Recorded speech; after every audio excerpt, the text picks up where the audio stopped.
Petaling Jaya, tindakan berani seorang lelaki mengarahkan seekor gajah liar yang mengganggu lalu lintas di Lebuh Raya Timur Barat, gerik-jeli untuk masuk semula ke dalam hutan mendapat pujian ramai.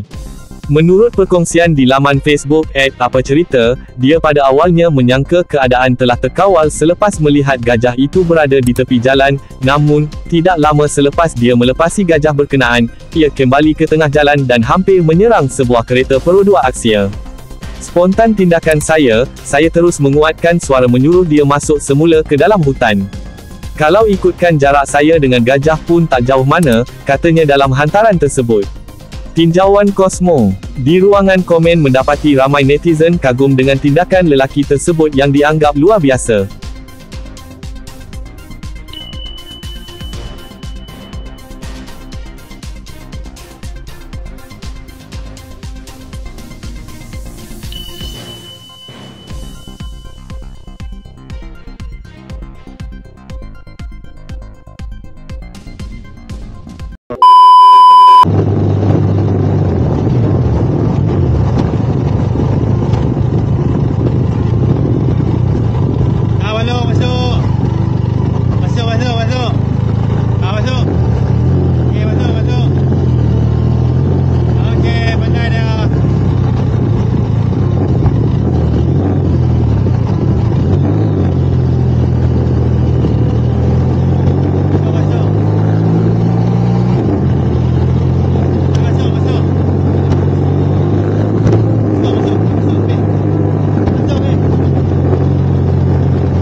Masuk Ustaz.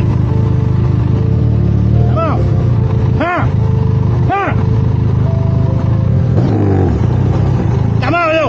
Pergi masuk. Jalan. Jalan. Jalan. Jalan. Jalan. Jalan cepat. Jalan cepat. Jalan cepat. Masuk. Pergi masuk. Pergi masuk. Tak mau. Tak mau macam tu, tak mau. Pergi masuk. Pergi masuk, masuk. Ha.